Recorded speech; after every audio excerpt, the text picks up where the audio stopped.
একটু ডাল ফাল কেটে দিয়ে দাও না, ওই জায়গাটা একটু চট বিছান কমিটির ভাইয়েরা, ওই জায়গাটা একটু চট বিছান, আর দুদিকে একটু কিছু গাছ ফাছ কেটে দিয়ে দেন, নাই ফট করে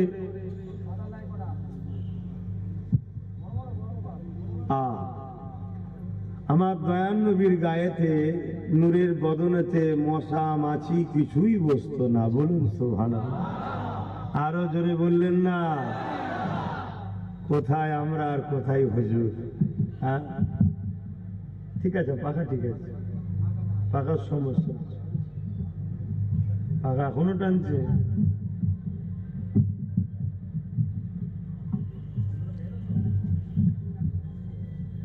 আরাম দে দেন, কিছু কিছু দে দেন।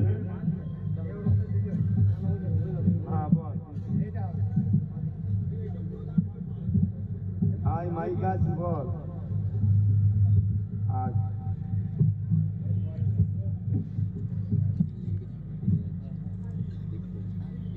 মোহাব্বতে দরুদ আল্লাহুম্মা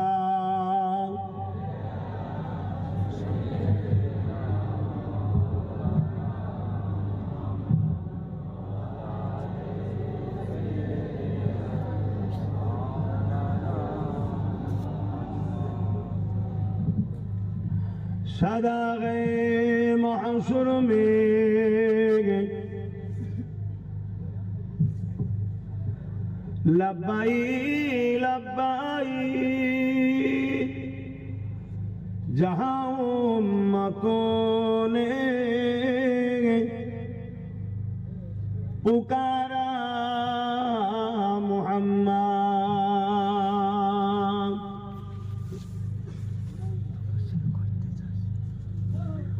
सदाग़े महशर में लब्बाई लब्बाई जहाँ उम्मतों ने पुकारा मुहम्मद, हमें जानो दिल से प्यारा मुहम्मद, मुहम्मद के गमों है हमारा मुहम्मद। अल्लाहुम्मा सल्ली अला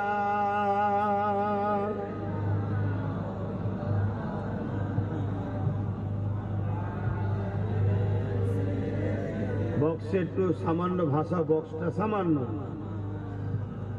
আল্লাহুম্মা সাল্লি আলা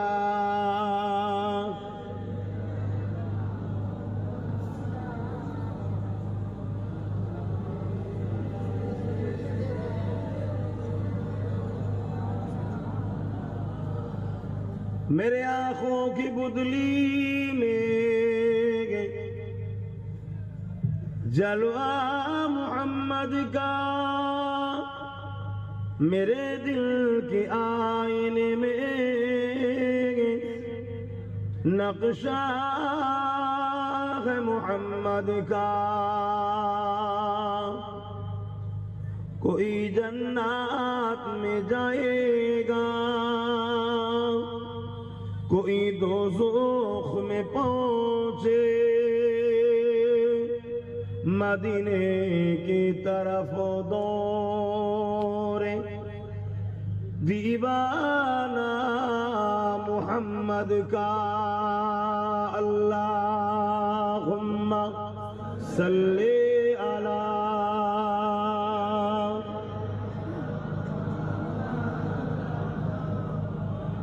वला आले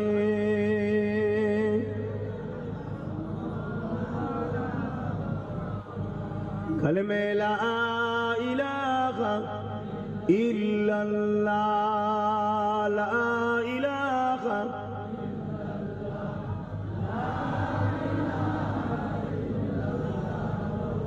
मुहम्मदुर रसूलुल्लाह। حسبي ربي جل الله ما في قلبي خير الله نور محمد صلى الله حق لا إله إلا الله لا إله إلا الله محمد رسول الله اللهم صل على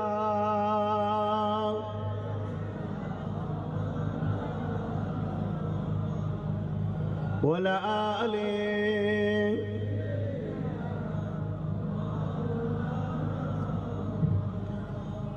وقال الله تعالى في كلام المجيد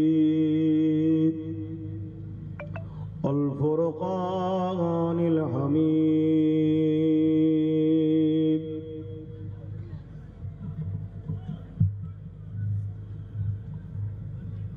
قل إن كنتم تحبون الله فاتبعوني يحببكم الله ويغفر لكم ذنوبكم والله غفور رحيم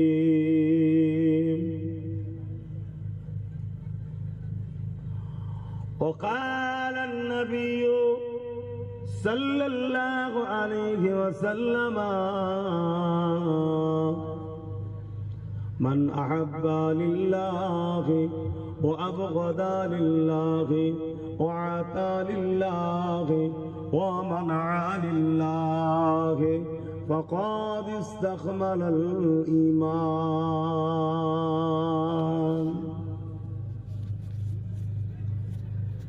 উপস্থিত আমার আব্বাজানেরা, আমার নওজোয়ান তরুণেরা, যুবকেরা, পর্দার আড়ালে অবস্থিত আমাদেরই সকলের মা ও বোনেরা,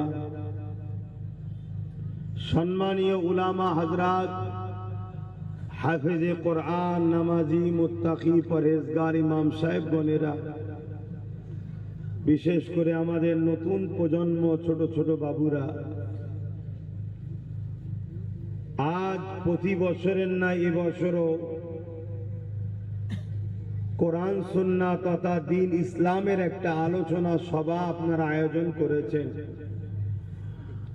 কয়েক বছর ধরে আমি পরপরই আসছি, আবার আল্লাহ পাক এই বছরে নিয়ে আসলেন। এক এক বছর এসেছি, এক একটা বিষয়ের ওপরে আল্লাহ যতটুকু যা বলিয়েছেন বলেছি, কিন্তু এবছরে আমরা বড়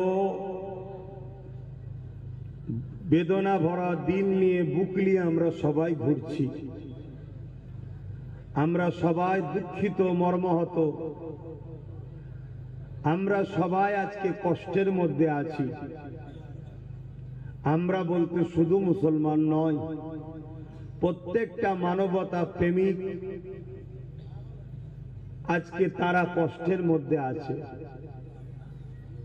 এক একজন এক একটা সমস্যা নিয়ে ভুগছে ঠিকই, কিন্তু সবার সমস্যা একটাই সমস্যা, আমার দেশের সংবিধানটা ধ্বংস হতে চলেছে।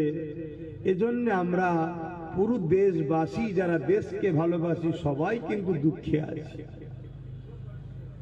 তবে কারো একটু বেশি, কারো একটু কম। যেমন আমাদের সংবিধান যেমন যেচ্ছে একটা দুঃখ, পাশাপাশি আবার আমাদের ধর্মীয় স্বাধীনতার উপরে হস্তক্ষেপ করা হচ্ছে, এটা আমাদের জন্য আরো একটা দুঃখ। তবে এই বিষয়কে সামনে রেখে আমি আপনাদের কাছে সংক্ষেপে কিছু ইসলামের হিস্ট্রি আপনাদেরকে শোনাবো। হাজার হাজার বছরের পিছনের কিছু কথা, যে কোনো কোরআন দ্বারা প্রমাণিত এবং পৃথিবীর বড় বড় মনীষীদের দ্বারা লিপিবদ্ধ হয়ে আছে, এমন অনেক হিস্ট্রি আপনাদেরকে তার মধ্যে থেকে কিছু কথা শোনাবার চেষ্টা করব। মনে রাখবেন, ইসলামের ওপরে এই বিরোধিতা করা এটা নতুন নয়। কেন ইসলামের উপরে বিরোধী হয়? যদি আপনারা ইসলাম ধর্মের মানেটা প্রকৃত বোঝেন, তাহলে আপনাদের জন্য আরো এই বুঝতে সুবিধা হবে। আমরা সচরাচর সবাই জানি ইসলাম মানে দাড়ি, টুপি, নামাজ, রোজা, মসজিদ, মাদ্রাসা। এটা আমাদেরই দুর্ভাগ্য যে একদল মানুষ আমাদেরকে এর মধ্যে সীমাবদ্ধ করে দিয়েছে। ইসলামকে মসজিদের মধ্যে বন্দী করে দিয়েছে, ইসলামকে মাদ্রাসার মধ্যে বন্দী করে দিয়েছে। অথচ ইসলাম সালাম থেকে এসেছে শান্তি। এক কথাই কুনতুম খায়রা উম্মাতিন উখরিজাত লিন-নাস তা'মুরুনা বিল মা'রুফ ওয়া তানহাউনা আনিল মুনকার। ইসলামের কাজ হলো দুটো, অন্যায়কে মিটাও, ন্যায় প্রতিষ্ঠিত করো। জোরে বলুন সুবহানাল্লাহ। ইসলাম অন্যায়ের বিরুদ্ধে, ন্যায়ের পক্ষে। ইসলাম গরিবের পক্ষে, মজলুমের পক্ষে, অত্যাচারীদের বিরুদ্ধে। অত্যাচার যদি শাসকও হয়, ইসলাম তারও বিরুদ্ধে। অত্যাচারে যদি মুসলিম দাবিদার হয়, ইসলাম তারও বিরুদ্ধে। অত্যাচারে যদি ইসলামের লেবাসে আলেম উলামাও হয়, তারও বিরুদ্ধে ইসলাম। ইসলাম সর্বসময় ন্যায়ের পক্ষে, অন্যায়ের বিরুদ্ধে। ইসলামটা কি? এই দুনিয়ার জিন্দেগিতে কল্যাণ ও আখিরাতের জিন্দেগির কামিয়াবির রাস্তা হলো ইসলাম। জোরে বলুন সুবহানাল্লাহ। আমরা ইসলাম বলতে দাড়ি, টুপি, নামাজ, রোজার মধ্যে সীমাবদ্ধ করে দিয়েছি। অথচ আমার দয়ার নবীর কাছে এক অমুসলিম ইহুদি ধর্মের মানুষ এসে জিজ্ঞাসা করছে, ইসলামের সব থেকে ভালো কাজ কি? আল্লাহ নবী বললেন, ক্ষুধার্ত মানুষকে খানা খাওয়ানো। জোরে বলুন সুবহানাল্লাহ। তাহলে ইসলাম ক্ষুধার্ত মানুষকে খানা খাওয়াবার নাম। সে ক্ষুধার্ত যদি অমুসলিমও হয়, তাকেও খানা খাওয়াবার নাম ইসলাম। ইসলাম বস্ত্রহীনকে বস্ত্র দিবার নাম। ইসলাম অন্নহীনকে অন্ন দিবার নাম। ইসলাম মুসলিমের পাশে দাঁড়িয়ে জালিমের বিরুদ্ধে লড়াই করার নাম। ইসলাম এতিমের অধিকার দিবার নাম। ইসলাম বিধবার মর্যাদা অধিকার দিবার নাম। ইসলাম নারীদের সম্মান মর্যাদা অধিকার দিবার নাম। ইসলাম মা বাপের সম্মান দিবার নাম। ইসলাম বড়দের সম্মান, ছোটদের স্নেহ করার নাম। ইসলাম সম্প্রীতির নাম। ইসলাম ভ্রাতৃত্বের নাম। ইসলাম মানব বন্ধনের নাম। ইসলাম ইনসানিয়াতের নাম। ইসলাম ন্যায় প্রতিষ্ঠিতর নাম। ইসলাম সমাজের দুর্নীতি মুক্ত সমাজ গড়ার নাম। নেশা মুক্ত সমাজ গড়ার নাম। লুট মুক্ত সমাজ গড়ার নাম। চোর মুক্ত সমাজ গড়ার নাম। দুর্নীতি মুক্ত সমাজ গড়ার নাম। হাত্তাকে যেমন ইসলামের নামাজ আছে, রোজা আছে, হজ আছে, দাড়ি আছে, টুপি আছে, ঠিক তেমন ইসলাম নিজের রাষ্ট্রকে, সার্বভৌমত্বকে নিরাপদে রাখারও নাম ইসলাম। জোরে বলুন সুবহানাল্লাহ। আরো জোরে বলুন সুবহানাল্লাহ। কিন্তু আজ আমরা নিজেরাই বড় বড় রশি দিয়ে ইসলামকে বেঁধে ফেলেছি। মসজিদ থেকে বেরোবি না, মাদ্রাসা থেকে বেরোবি না, এর মধ্যেই থাক।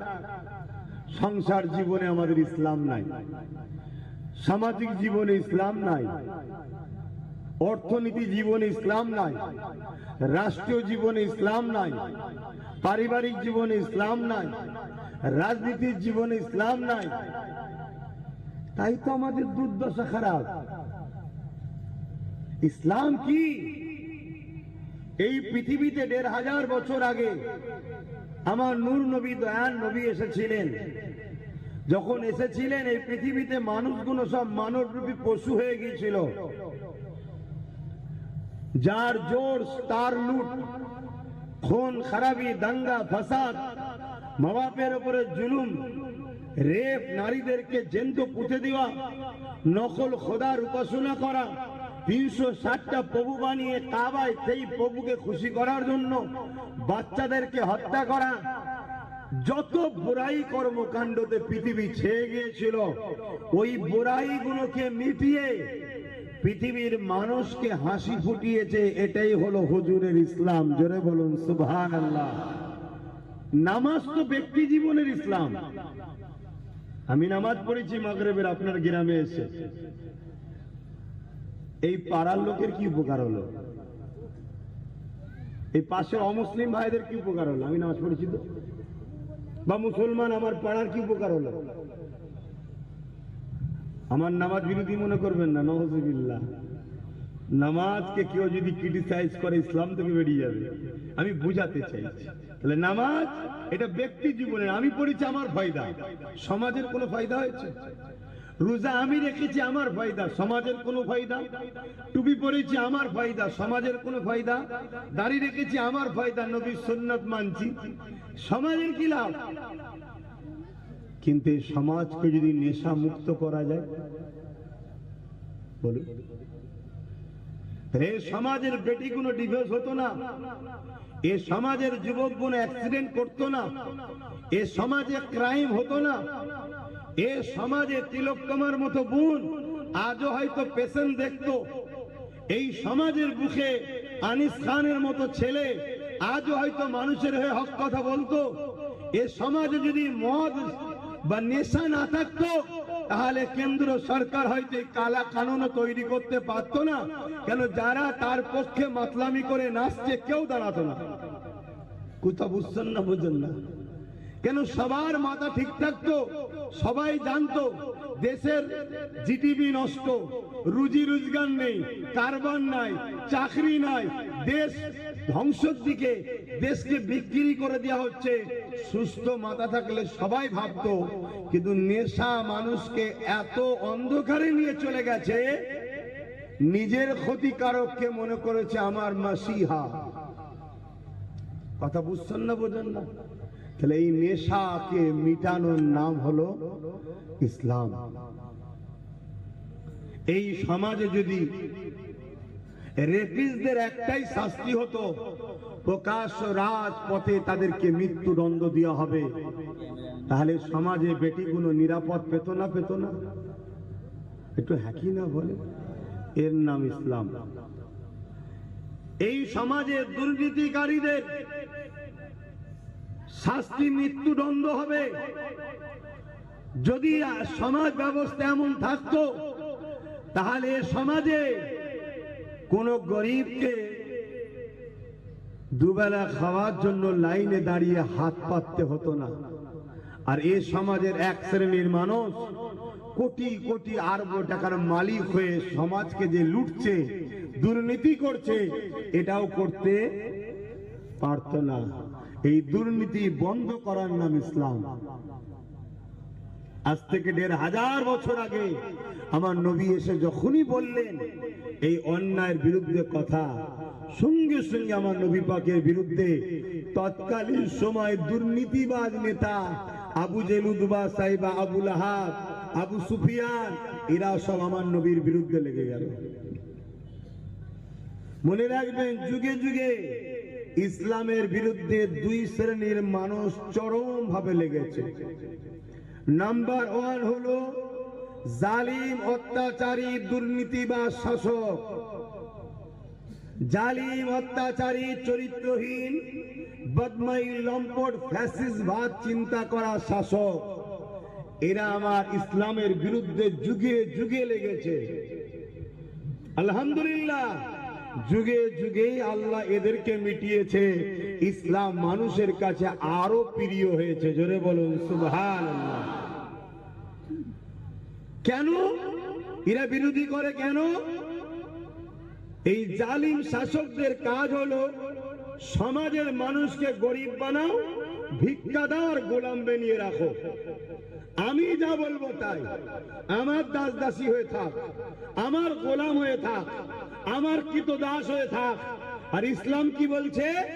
দাসত্ব প্রথাকে ভেঙে চুরমার করে দাও, মানুষকে দাসত্বের হাত থেকে বাঁচিয়ে আজাদ করে দাও। জোরে বলুন সুবহানাল্লাহ।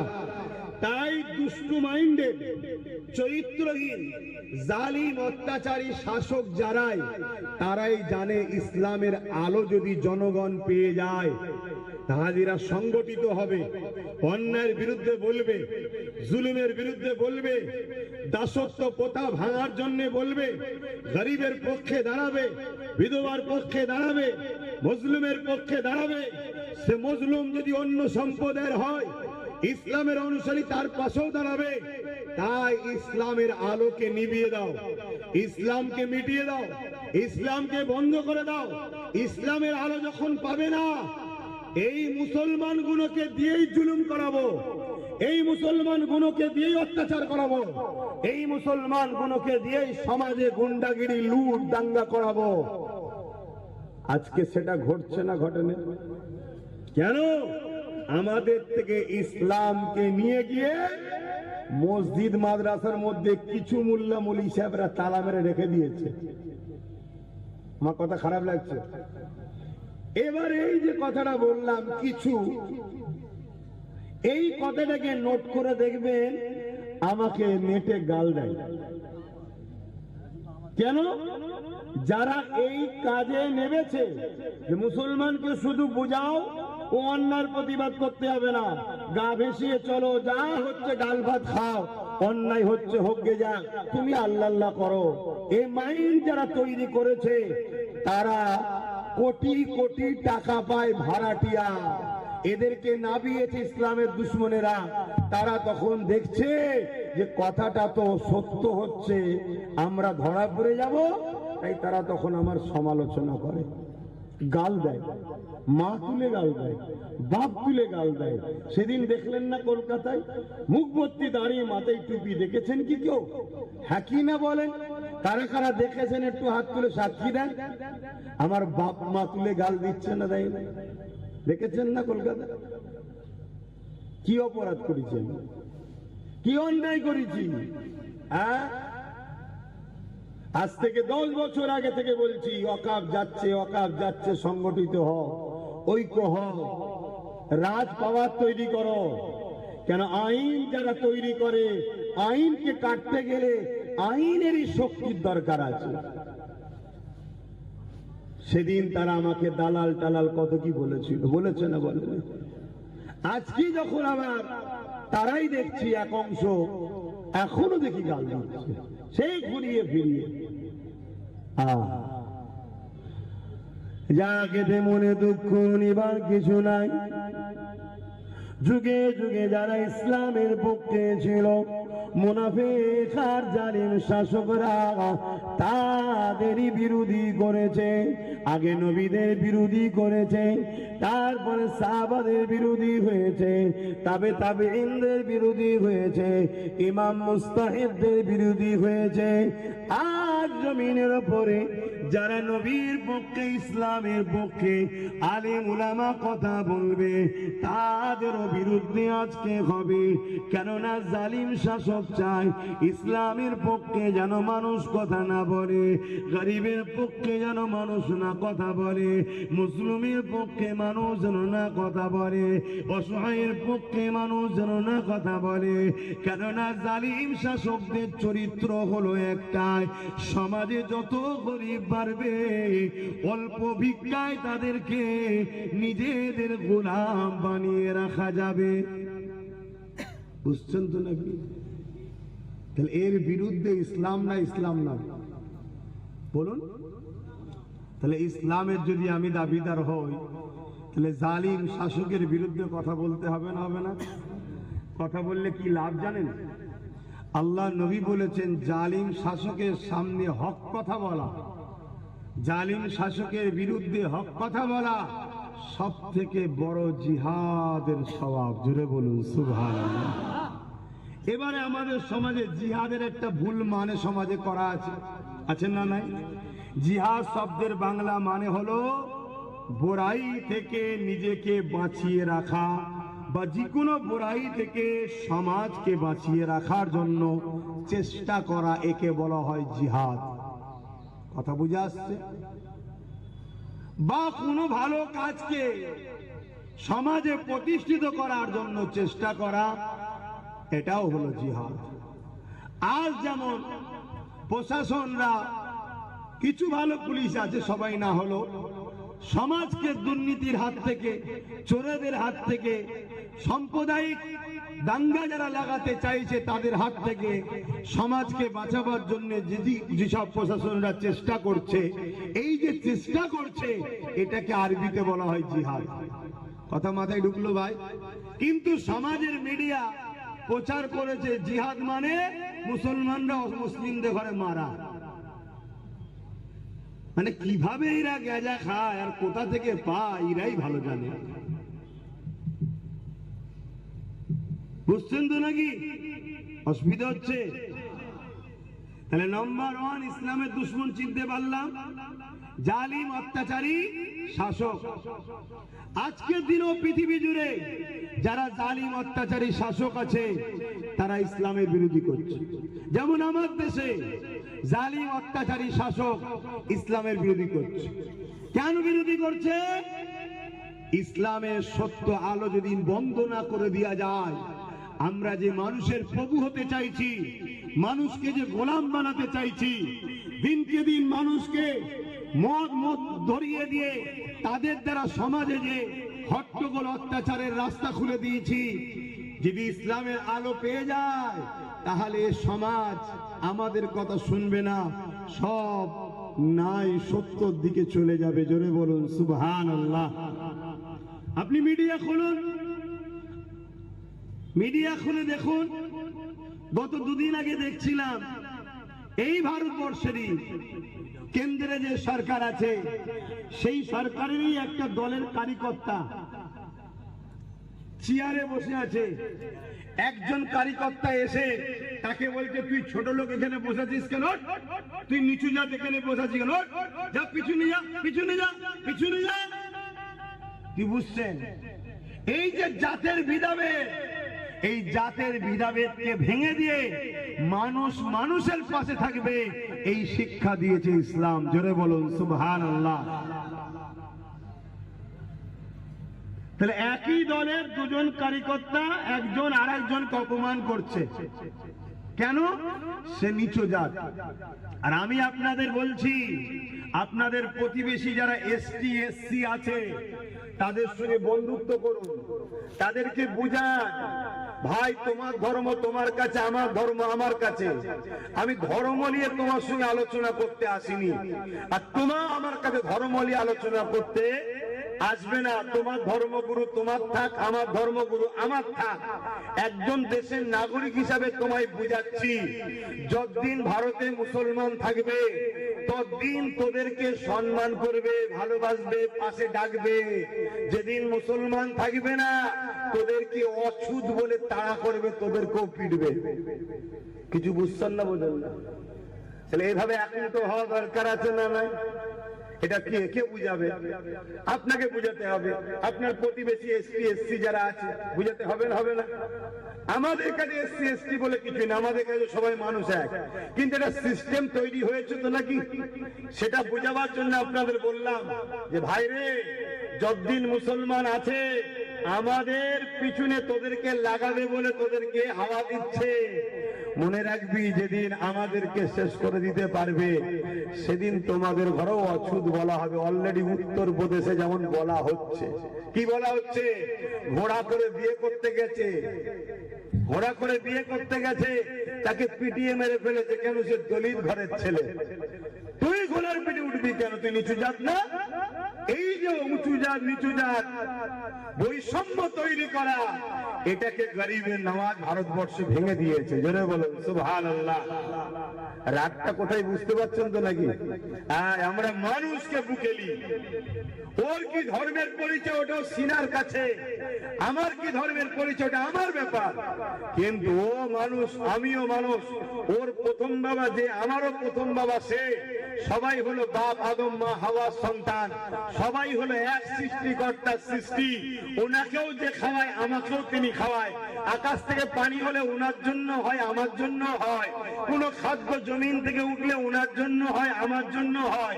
সমাজে হাওয়া যে অক্সিজেন চলছে ওনার জন্য সৃষ্টিকর্তা দিয়েছে, আমার জন্য দিয়েছে। অতএব সবার সৃষ্টিকর্তা যেন একজন, তাহলে আমাদের মধ্যে বৈষম্য থাকবে কেন? তোমার পছন্দ ধর্মীয় কি, তুমি তোমার টেলে আছো, তুমি সৃষ্টিকর্তার কাছে জবাব দেবে। আমার কি পছন্দ, আমি আমার টেলে থাকবো, আমি জবাব দেবো। মানুষ হিসাবে দিনের শেষে আমাদের এখানে ঐক্য হয়ে থাকতে হবে। এই ঐক্যটাকে যারা ভাঙতে চাইছে তারা কখনো ইসলামকে মেনে নিতে পারে না। কারণ ইসলাম আমাকে শিখিয়েছে বলেই তাই তো আমি বলছি ঐক্য হয়ে থাকো। আর যারা ইসলামের বিরোধী করছে, তোমাদের এই পাশে ব্যারাকপুরে রয়েছে, সে কি বলছে? খবরদার মুসলমানদের সাথে মিশবি না, মুসলমানদের সঙ্গে মিশবি না, মুসলমানদেরকে মারতে হবে, কাটতে হবে। কেন? মুসলমান কি তুমি যাকে সৃষ্টিকর্তা বলে মানো, তোমার যে সৃষ্টিকর্তা, তোমার যে সৃষ্টিকর্তা সে কি মুসলমানদের বানায়নি? মুসলমানদের আলাদা সৃষ্টিকর্তা? এই সবার সৃষ্টিকর্তা আলাদা না এক? এই কথা বলো, একজনই তো। আজকে কি বিভাজন চলছে? এই বিভাজনকারীরা কখনো ইসলামকে অ্যাকসেপ্ট করতে পারবে না। কারণ ইসলাম থাকলে কোন ধর্মের কোন বেটি যদি বিপদে পড়ে সবাই চুপ করে গেল, ইমানদার উলামারা কিন্তু কথা বলবে। আবার উলামাদের মধ্যে দুটো দল আছে ভাই, আমাকে বলতে হবে। আপনি যতই বলেন যে এখন বলা যাবে না, না না আমার ধর্মে এমন সিস্টেম নেই, এ দালালিমূলক কথাবার্তা, এই চিটিংবাজি কথাবার্তা। হককে হক বলতে হবে। উলামাদের মধ্যে দুটো দল আছে, একটা রাসূল বলছে উলামা, একটা খায়রুল উলামা, একটা শাররুল উলামা। একটা ভালো উলামা, একটা মন্দ উলামা। ভালো উলামাকে যে কথা বলবে আল্লাহ রসুলের জন্য, জোরে বলুন সুবহানাল্লাহ। মন্দ উলামাকে যে কথা বলবে দুনিয়া তাকুদি শক্তিকে খুশি করার জন্য। এক কথাতে উত্তর দিলাম, কথা বুঝে আসছে তো নাকি? বেছে নিতে হবে, না আগামী দিন আরো বড় বিপদে পড়তে হবে। তরুণেরা বাপেরা যুগে যুগে ইসলামের বিরোধী জালিম সন্ত্রাস আবু জেহেল এর মতো, ফিরাউনের মতো, নমরুদের মতো, সাদ্দাদের মতো যারা ছিল যুগে যুগে বিরোধী করেছে, আজ বিরোধী হতে লেগেছে।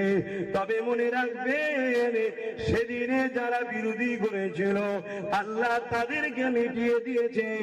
ইসলামের ঝান্ডা পৃথিবীর জমিনে আজ পর পর করে উঠতে লেগেছে। শুধু এমনটা নয় যে আমেরিকা চেয়েছিল আমেরিকা থেকে ইসলামকে মুছে দেবো, ওই বুশ চেয়েছিল আমেরিকাতে ইসলামকে রাখবো না। আমার আল্লাহ পাক তিনি এত ক্ষমতাবান সাইয়্যিদ কদির, ওই বুশেরই কন্যাকে ইমানের কলেমা পড়িয়ে দিয়ে কোরআনের হাফেজা বানিয়ে দিয়েছে। শুধু এটা নয় যে ইউরোপ দুনিয়া ইসলামকে মিটাবার জন্য কত লাখো লাখো এতিম বাচ্চাদেরকে, কত লাখো লাখো বাচ্চাদের উপরে বোম চার্জ করে হত্যা করছে। আজও প্যালেস্টাইনে 40,000-এর উপরে নিরীহ বাচ্চাকে হত্যা করেছে। একটা 3-3.5 বছরের কন্যা সন্তানকে এমন করে প্যালেস্টাইনের জমিনে 300-র উপরে গুলি করে তাকে মেরেছে। 3-3.5 বছরের বাচ্চা, তাকে গুলি করছে কত? 300-র উপরে গুলি করছে। তাহলে বলুন সেই বাচ্চার শরীরটা কোনো কিছু আছে? কেন এইটুকু বাচ্চার উপরে এত রাগ কেন? কি জন্য রাগ? না আগামী দিন কানা দাজ্জাল আসবে, পুরো পৃথিবীর লোককে সে তার গোলাম বানাবে। আর মুসলমান যদি থাকে দাজ্জালের বিরুদ্ধেও তারা সংগ্রাম করবে। দাজ্জালের হাত থেকে মজলুম মানুষগুলোকে বাঁচাবার জন্য মুসলিম উলামারা তারা যুদ্ধ পর্যন্ত করবে। জোরে বলুন সুবহানাল্লাহ। হাতে ছোট ছোট বাচ্চাদেরকেও বাঁচতে দেওয়া যাবে না। তাহলে আমাদের লড়াইটা কোথায়? আমরা গরিবকে আজাদ করতে চাই, মানুষের চোখের পানি মুছতে চাই, মানুষের উপরে জুলুম হচ্ছে জালিমদের হাত থেকে মানুষকে বাঁচাতে চাই। আর দুনিয়ার এক শ্রেণীর মানুষ কি চাইছে? আমরা ক্ষমতার জোরে মানুষের প্রভু হব। গরিব মানুষগুলো আমাদের কাছে এসে মাথা নত করবে, আমরা ভিক্ষা দেব, তারা খাবে। গরিবের বেটিগুলো আমাদের ভোগের পাত্রী হবে, যা খুশি করব, কোনো বিচার হবে না। এটা এক শ্রেণীর মানুষ চাইছে। যারা এই শ্রেণীর মেন্টালিটি থাকে তাদের সঙ্গে ইসলামের যুগে যুগে টক্কর হয়েছে, আজও হচ্ছে। কিন্তু সোশ্যাল মিডিয়া, বড় বড় গদি মিডিয়া, তারা ইসলামকে ভুল মেসেজ মানুষের কাছে পৌঁছাচ্ছে, যাতে করে আমাদের মধ্যে ঝগড়া শুরু হয়ে যায়।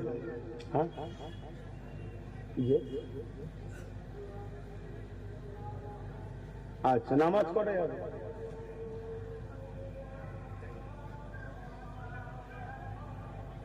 কেন? তোমরা আজকে কথাবার্তা বলে নিওনি? 6:30 থেকে 8:30 পর্যন্ত থাকার কথা মসজিদে কমিটি বলুনি? হ্যাঁ,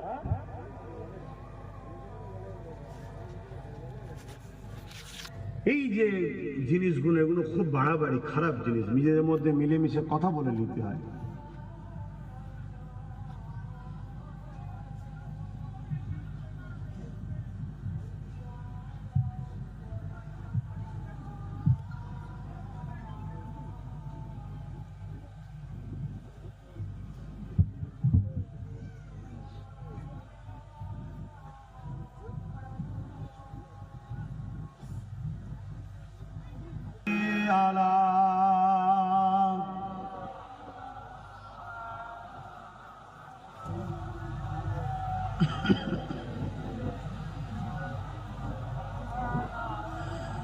বাপেরা, নওজোয়ান তরুণেরা, আল্লাহ নবীদের 1000 বছর আগে যখন দুনিয়া জমিনে এসেছিলেন, ঈসা আলাইহিস সালাম চলে যাবার পর এই পৃথিবীর মানুষগুলোকে কেউ না সত্য ইনসাফ ইনসানিয়াতের কথা, এক কথায় সুরুষ্টার কথা কেউ প্রচার আর করার ছিল না। 100, 200, 300 বছর কেটে যাবার পর পৃথিবীর মানুষগুলো নিজেদের হাতে তৈরি করা নকল খোদা তৈরি করে ফেললো। এই কাল্পনিক বিশ্বাসে বিশ্বাসী হয়ে গেল। সমাজে ক্ষমতাশালীরা তাদের খোদা সেজে বসে গেল। মানুষগুলোকে কৃতদাস দাসী বানিয়ে দিল। জেন্ত নারীগুলোকে পুঁতে দিতে লাগলো। এমনকি রোমের মতো জমিনেতে গরিবদের কোমরে বেড় লাগিয়ে বাজারে নিলামে তোলা হতো, কিনা বেচা হতো। এ যুবকেরা, তরুণেরা, বাপেরা, যেমন আমার দেশে এনআরসি নামে ডিটেনশন ক্যাম্প করতে চাইছে, এই ডিটেনশন ক্যাম্পটা মূলত কি? ওই ক্যাম্পে গরিবের ছেলে মেয়েদের ঘরে নিজে বন্দি করা হবে।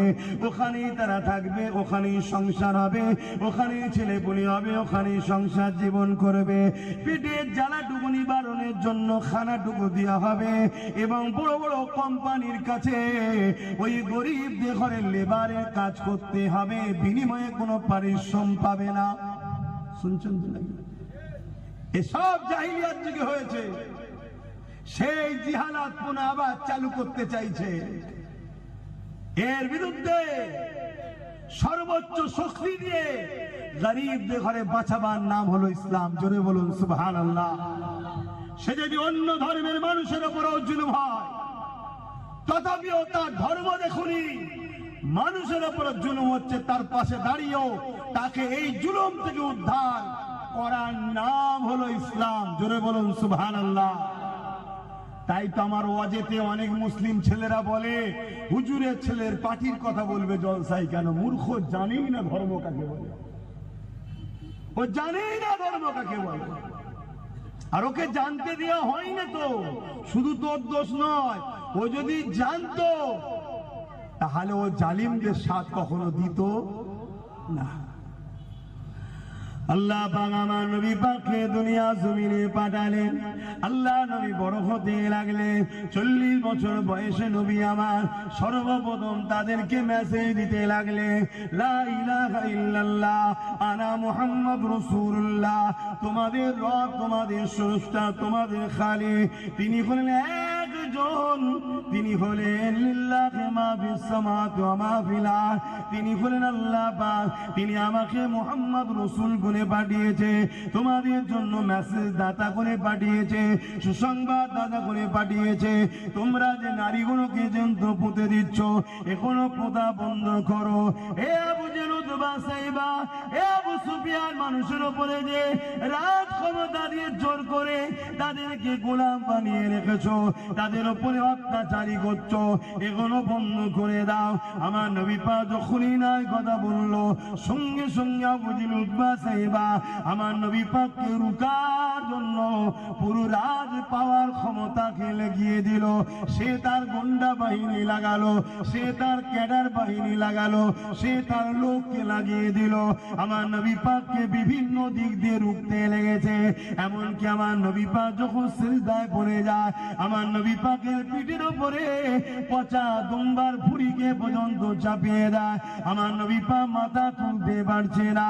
এ যুবকেরা, খাতুনে জান্নাত, এটা দেখে যখন নাবিয়ে দেয়, আমার রাসূলুল্লাহ মাথা তুলতে লেগেছে।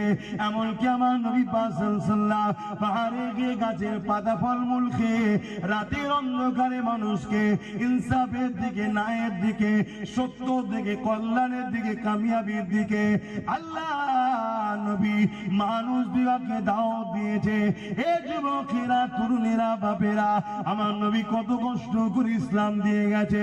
সেই ইসলামকে নিয়ে তুমি আমি যদি খেলা করি, ইসলামকে নিয়ে তুমি আমি যদি মসজিদ মাদ্রাসার মধ্যে বেঁধে রেখে দিয়ে বাকি জায়গায় যদি ইসলাম বিরোধী কর্মকাণ্ড করি আর গলা লম্বা করে যদি বলি আমি মুসলমান, মনে রাখবে আল্লাহ পাক সূরা বাকারার মধ্যে জানিয়ে দিয়েছে, তোমরা আমাকে, আমার হাবিবকে ছেড়ে যাকে বেশি প্রাধান্য দেবে, আমি আল্লাহ ওই জালিমের হাতেই তোমাদের মিটিয়ে দেব। শুনছেন তো নাকি? আজকে আমরা যে শাস্তিটা পাচ্ছি বা চারিদিক দিয়ে আমাদেরকে যে ঘিরে ফেলেছে, এটা কিন্তু একদিক দিয়ে আমাদের পাওনা। আপনি মানেন চাই না মানেন, হ্যাঁ, কোন ওলামা যদি আমায় বুঝিয়ে দেন যে আপনি ভুল বলছেন, কোরআন সুন্নাহর আলোকে আমি তাকে উস্তাদ বলে সম্মান করব। ওই ফেসবুকে, ইউটিউবে গালিগালাজ করে লাভ নেই। আমি ওপেন চ্যালেঞ্জ দিচ্ছি, আপনি বলছেন ঐক্য হতে হবে, একতা হতে হবে। একতার নামে, ঐক্যের নামে যারা ইসলামের ঘোর দুশমন, প্রকাশ্য দুশমনের থেকেও বড় দুশমন যারা মুনাফিক, তাদের ঘরে নিয়ে হই হই করে কোনোদিন ইসলামকে বাঁচানো যায় না। কথা বুঝছেন না, বোঝেন না? আব্দুল্লাহ ইবনে উবাই মুখ ভর্তি দাড়ি ছিল, মাথায় টুপি ছিল, 5 ওয়াক্ত নামাজ পড়তো, রাসূলুল্লাহর হাতে হাত দিয়েছে, নবীর সঙ্গে হজ করেছে, নবীর সঙ্গে সফরে গেছে, রোজা রেখেছে, নামাজ পড়েছে, নবী দিন শিখাতেন, কোরআন তেলাওয়াত করতেন। আর আব্দুল্লাহ ইবনে উবাই বসে বসে শুনতো সাহাবাদের সাথে। কোরআন তাকে প্রকাশ্য ঘোষণা দিয়েছে মুনাফিক, এ সব থেকে নিকৃষ্ট জাহান্নামে। এরকম মুনাফিক আমাদের সমাজে আছে না? না, তাহলে লড়াইটা কোন জায়গায় বুঝছেন তো নাকি? ইসলামের বিরুদ্ধে মানবরূপী যারা শয়তান, তারা ইসলামের বিরোধী করবে। আর আরেক শ্রেণীর মানুষ ইসলামের বিরোধী করে, তারা হলো এই মানব রূপীদের অর্থ লিবার জন্য দাড়ি টুপি সরাতে মুনাফিক মুসলমান। এরা ইসলামের বিরোধী করে অন্যভাবে, এরা ইসলামকে তলে তলে থেকে কাটে। ইসলামের যুব সমাজের অন্তর থেকে এরা সিনার পাওয়ারকে কেড়ে নেয়। এরা ইসলামের মধ্যে থেকে, ইসলামের যুব সমাজ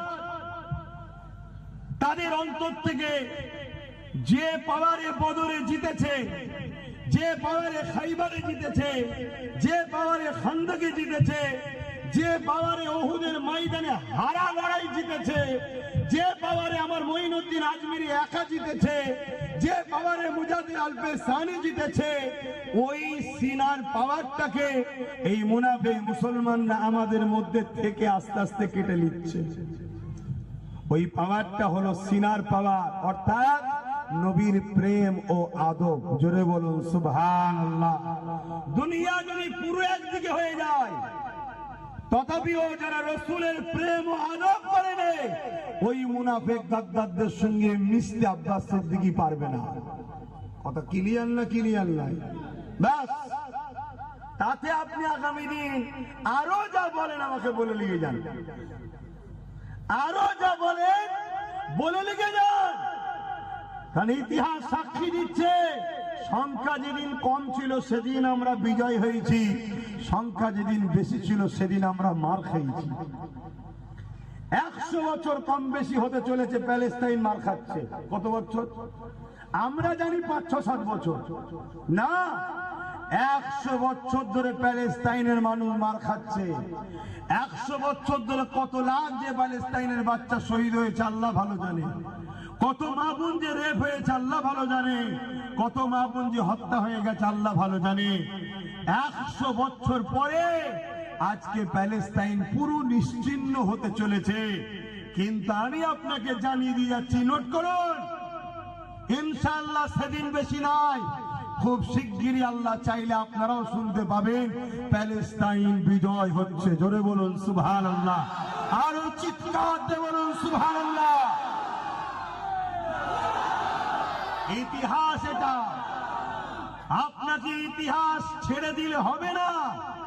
যেদিন বেশি ছিল সেদিন মার খেয়েছে। কেন মার খেয়েছে একটু বলে দিই, শুনেলেন?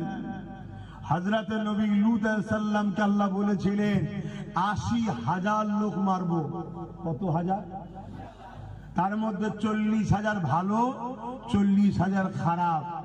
হযরতে নবী লূত আলাইহিস সালাম আল্লাহকে বলছেন, আল্লাহ খারাপ মানুষগুলো অন্যায় করেছে, পাপ করেছে, মার খাবে স্বাভাবিক, ভালো লোকগুলোকে কেন মারবেন আল্লাহ? আল্লাহ বলছেন, ভালো লোকগুলো খারাপ লোকের প্রতিবাদ করে না, ওদের সঙ্গে মেশে কেন? মাথা ঢুকছে কথা?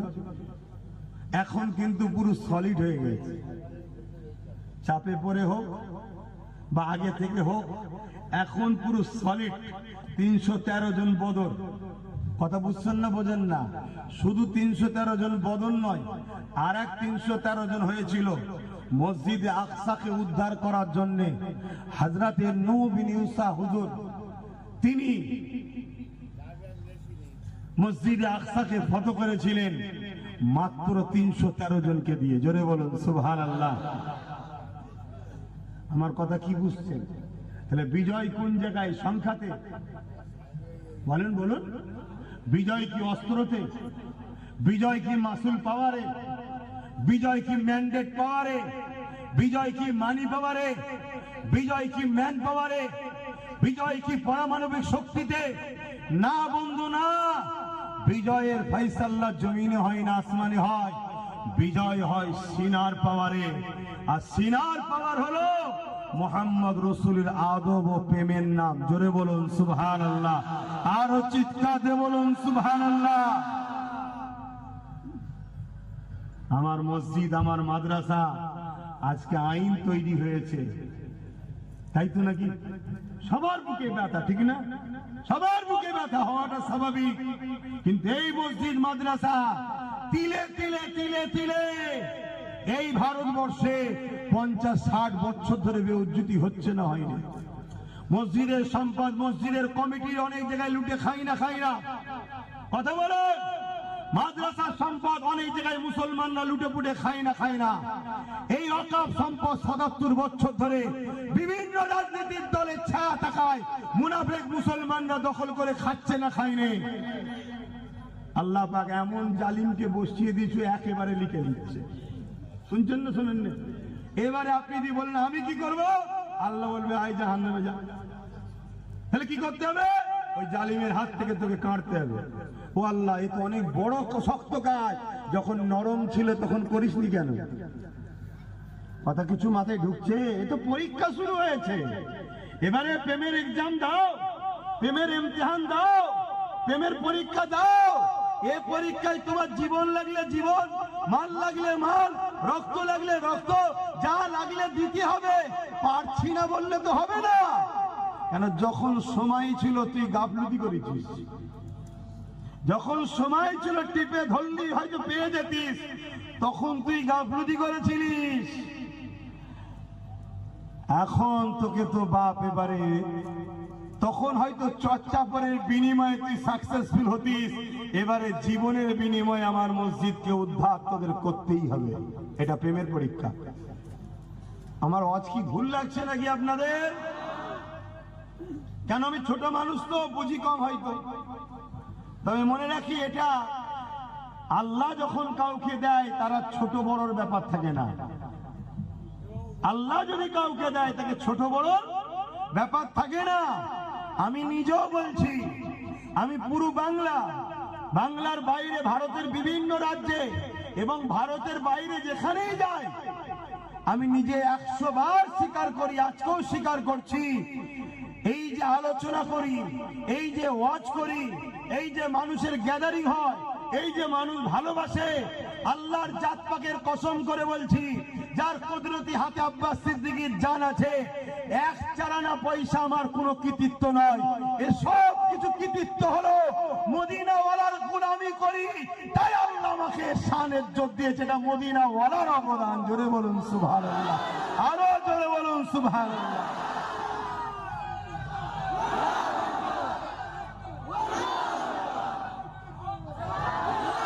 কথা বললে তো খারাপ হয়ে যাব, আমি কথা বললে তো খারাপ হয়ে যাব।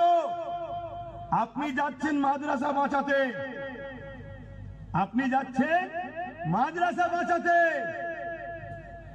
আর আপনি জানেন এই সমাজের প্রচুর মাদ্রাসা আছে, যে মাদ্রাসাগুলো ওয়াশিংটন থেকে সিলেবাস আসছে, ইসলাম বিদ্বেষীদের টাকায় তৈরি হচ্ছে, আর ওই মাদ্রাসায় শিক্ষা দেওয়া হয় মুহাম্মদ রাসূল মরে গেছে, তিনি আমাদের মতো মানুষ ছিল, আর আপনি যাচ্ছেন মাদ্রাসা বাঁচাতে। এই মুনাফিকদের সঙ্গে কি করতে যাচ্ছেন আপনি? আমার কথা খারাপ লাগছে। আজকে আমাকে দালাল বলা হয়, গাল দিচ্ছে। কিয়ামত একদিন হবে, বিচার একদিন হবে, সেদিন আব্বাস সিদ্দিকীকে ময়দানে মাশরে দাঁড়াতে হবে। হে মুনাফিক মুসলমান যারা দাবিদার করে মুনাফিকি, তোমাদেরকেও দাঁড়াতে হবে, সেদিন তো বোঝাপড়া হবে। আজ দুনিয়ার ঘোলা জলে হয়তো অনেকেই মাছ ধরে নিচ্ছ, লাও ধরে লাও, আমার ইন্টারেস্টও নাই, কিন্তু তুমি তোমার বিবেককে প্রশ্ন করো, তুমি তোমার বিবেককে প্রশ্ন করো। যারা আল্লাহর ওলিদেরকে গালিগালাজ করে, মাজার ভেঙে দিয়াকে পছন্দ করে, মাজারকে গুড়িয়ে দিয়া পছন্দ করে, হাত্তা কি আমার নবীর সবুজ গম্বুজকে ভেঙে গুড়িয়ে দাও বলে, তাদের সঙ্গে এক হয়ে মাদ্রাসা বাঁচাবো, কবর বাঁচাবো, ঈদগাহ বাঁচাবো, এই নাটকটা যেন কেমন একটা লাগছে না? হ্যাঁ, তাহলে এই যে ব্রিটিশ পিরিয়ড থেকে শুরু করে লাখো লাখো আশিকে রসুল উলামারা যুগ যুগ ধরে যে লড়াই করে আসলো, এই লড়াইটা সব বেকার, এই লড়াই সব বেকার। কোথায় একটা কি জালিম, একটা কি বলেছে? এর জন্য তুমি আল্লাহ ও আল্লাহর রসুলের সাহায্য ছেড়ে দিয়ে তুমি সাহায্য নিচ্ছ কার? যে আল্লাহর বন্ধু নবী মুহাম্মদ রসুলকে ঘৃণা করে, নবীর ভুল আছে বলে, নবী আমাদের মতো মানুষ বলে, নবী মরে গেছে বলে, নবীর উপরে দরুদ চলবে না বলে, নবী শাফাআত করতে পারবে না বলে। শুনছো তো নাকি? অসুবিধা হচ্ছে? তাবারুকটা দিতে বলি কেন, এরা অনেক হাড়ি বেঁধেছে, শেষকালে মনের দুঃখে কেউ ছেলে গেলে তাবারুকটা বেশি হবে। হ্যাঁ, বলছে সারা রাত চলো, আমার তো আর কিছু কাজ নেই, সংসার, ছেলে পুলে, বিবি বউ বাচ্চা হয়তো কিছু নেই, আমি সারা রাত অজি করে যাই। শুধু কি চিন্তাধারা এদের! হ্যাঁ, বোঝো আমার কম, প্রকাশ্য দুশ্মন যত বড়ই হোক, বিজয় ইসলাম ও ইমানদারিরই হবে। জোরে বলুন সুবহানাল্লাহ। যতই চেষ্টা করো, যতই বড় বাড়ি বাড়ি অস্ত্র রাখো, যতই বাড়ি বাড়ি অস্ত্র বিলাও, যতই তুমি নিরীহ মানুষগুলোকে ভুল বুঝিয়ে গরম করো, বিজয় শুনে রেখে দাও, ইসলাম ও ঈমানদারদেরই হবে। জোরে বলুন সুবহানাল্লাহ। আর এটাও শুনে রাখো যে আবু জেহেল আমার নবীকে চারিদিক দিয়ে রুখতে চেয়েছিল, সেই আবু জেহেলেরই ছেলে ইকরামা ঈমানের কলেমা পড়ে মুহাম্মদ রাসূলের গোলাম হয়েছিল। জোরে বলুন সুবহানাল্লাহ। শুধু এটা নয়, একদিন 39 জন কলেমা পড়ে নিয়েছে, আবু জেহেল মাথায় হাত দিয়ে বসে গেছে, এ করা যাবে কি করা যাবে। সেনাপতিদের নিয়ে মিটিং করতে বসলো, আমলা চামলা নেতা মন্ত্রীদের নিয়ে আবু জেহেল মিটিং ডেকে দিল। ওই মিটিং আলোচনা হতে লেগেছে, মুহাম্মদ রাসূলকে চারিদিক দিয়ে রুখতে চাইছে, কোনোভাবে রুখতে পারছে না। আমাদেরই দলে দলে যারা আমাদের হয়ে লড়াই করত, যারা আমাদের হয়ে মানুষকে লুটতো, সমাজের বুকে ফিতনা করত, গরিবদের উপরে লুটে আমাদেরকে মাল দিত, তাদের মধ্যে থেকেও অনেকে মুহাম্মদ রাসূলের কাছে চলে গেছে। তারা পরিবর্তন হয়ে গেছে, তওবা করে নিয়েছে, তারা মুহাম্মদ রাসূলের উপরে ঈমান এনেছে, মুহাম্মদ রাসূলের পাঠানো কিতাব মুহাম্মদ রাসূলের বাণীর উপরে ঈমান এনেছে। এ কি করে এটাকে রুখা যাবে? ওই সময় আবু জেহেল বলতে লাগলো, কেউ কি তোমাদের মধ্যে আছে মুহাম্মদ রাসূলকে কতল করতে পারবে? নাউযুবিল্লাহ। যদি কেউ কতল করতে পারে তাহলে আমি তাকে অনেক উট স্বর্ণ ইটা সিটা দেব। শুনছেন? ওই মজলিসে একটা যুবক বসেছিল, 25 বছর বয়স, একদম টকবকে খুন, নাম উমার। কিন্তু এখন শুধু উমার আমি আর বলতে পারবো না। কেন? আমার ঘাড় কি, আমার বাপ কি, আমার দাদু কি, আমার গোষ্ঠী সবাইকে বলতে হবে এখন হযরতে ওমর ফারুক। জোরে বলুন সুবহানাল্লাহ। কেন? তিনি আমার হুজুরের হয়ে গেছে, তাই সম্মান হয়ে গেছে। তাহলে সম্মান কোন জায়গায়? হুজুরের হলে। না হয় ওমর ফারুকের ক্ষমতা কত? হ্যাঁ, পুরো মক্কার লোকের সামনে যদি দাঁড়ায় সব থরথর করে কাঁপে, এত পাওয়ার। কিন্তু সম্মান ছিল না। সামনে হয়তো যে হুজুর বললো পিছনে গাল দিত, আর এখন সামনেও নয় পিছনেও নয়, একটু বেতাল করলি সঙ্গে সঙ্গে ইসলাম থেকে বেরিয়ে কাফের। শুনছেন তো নাকি? হ্যাঁ, কেন? হুজুরের হয়ে গেছে। তাহলে সম্মান হুজুরের হলে হবে। আর সম্মান দিবার মালিককে? আমরা হুজুরের হতে পারিনি বলেই তো জালিমকে বসে বেইজ্জতি করছে। হুজুরের হও, হুজুরের হও। ও কত বড় বড় জালিমকে আল্লাহ ঠান্ডা করে দিয়েছে। পৃথিবীর রাজা ছিল নমরুদ, পৃথিবীর একটা খোঁড়া মশা দিয়ে সাইজ করে দিয়েছে, জানেন তো নাকি? হ্যাঁ, জানেন না? নাকের মধ্যে ঢুকে গিয়ে মাথায় বসে কুড়কুড় করে কামড়াচ্ছে। আর নমরুদ বলেছে চাকরকে খড়গ দে পেট, খড়ম জুতো, জুতো রে বাবা, জুতো দিয়ে মাথায় মারছে। পৃথিবীর রাজা জুতো খেচ্ছে, কিরম সিন বলেন তো? এটা সম্মান না বেইজ্জতি? কেন বেইজ্জতি? পৃথিবীর রাজা হতে পারিস তুই, হুজুরের হতে পারিস নি। শুনছেন তো নাকি? এবারে সেই খড়মের মার খেতে খেতে খেতে খেতে যত মারে, মশা তো ভেতরে লড়ালড়ি করে, তত ভেতরে সমস্যা হয়, কুটকুট করে, সরসর করে। আরে তত বলে মার, আরো জোরে মার, আরো জোরে মার। আর জালিম রাজাদের যারা খাদেম হয় তারাও তো ভাই বুকের ভেতরে জ্বলেই থাকে, নাকি গো? যেমন আমার দেশের বা আমার রাজ্যের বহুত পুলিশ কত বিপদের মধ্যে আছে, আছে না? নাই কেন? সব মাথার উপরে যারা বসেছে সব বদমাইশ নেতা, জালিম নেতা। এই জন্য পুলিশগুলো বিপদে আছে, চাকরি করেও শান্তি নেই। দোষ করছে নেতারা আর গাল খাচ্ছে পুলিশগুলো। কেন? নেতা তো পিছন দিয়ে হ্যালো তুলিয়াই, এই বাচ্চাকে তো তুলতে এসছে, এই ঝাঁটাও খেচ্ছে, জুতোও খেচ্ছে, ইঁটও খেচ্ছে, গালও খেচ্ছে, মাকেও গাল খাওয়াচ্ছে, মেয়েকেও গাল খাওয়াচ্ছে। বুঝছেন না? বোঝেন না? এটা কি পুলিশ? সে তো মানুষ, তার মনে কি দুঃখ হচ্ছে না? হয়নি। সবাই কি খারাপ না রেখে বাবা? অনেক তো ভালো আছে, যারা উপযুক্ত চাকরি পেয়েছে পড়াশোনা করে, তাদের তো বিবেকে রাখছে। কিন্তু কিছু করার নেই, শাসক সব জালিম হয়ে গেছে, কি করা যাবে?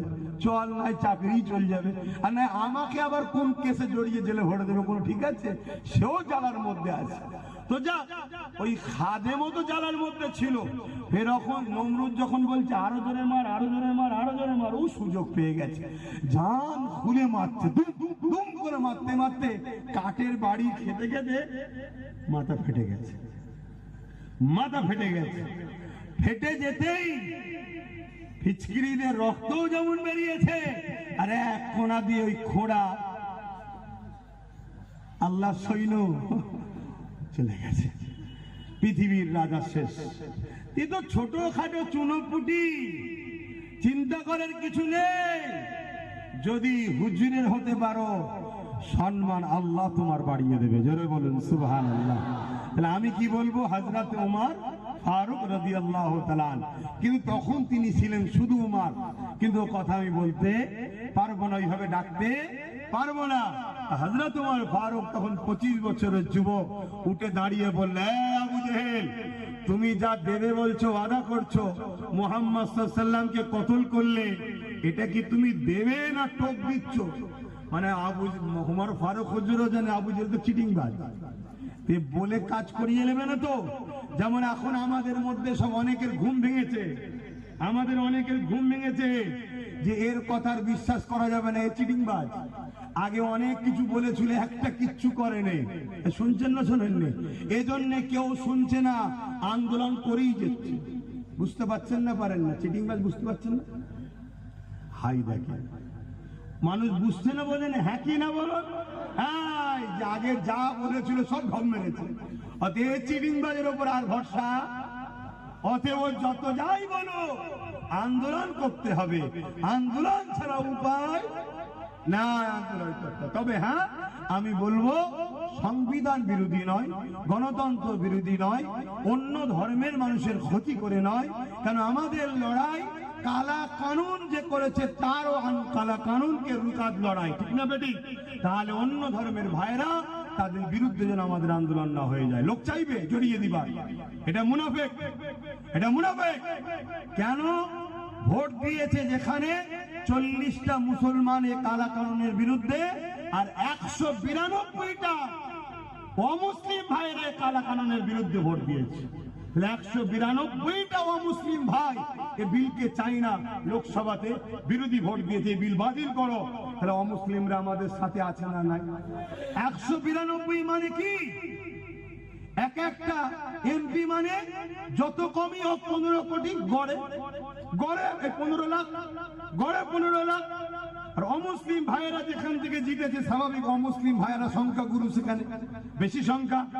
তাহলে আমি 10 লাখ করে ধরছি, তাহলে 192 ইন্টু 10 লাখ, 10 কোটি, প্রায় 18-19 কোটি শুধু ভোটার এক কথাতে আসছে। আরো কত মানুষ আছে, ঠিক না বেঠিক গো? তাহলে খবরদার, এটা যেন অন্যদিকে না চলে যায়, এটা মাথায় রাখবেন। মনে থাকবে তো নাকি? আন্দোলন করতে হবে, আন্দোলন করা দরকার, কিন্তু যেভাবে সংবিধান রাইট দিয়েছে ওইভাবে।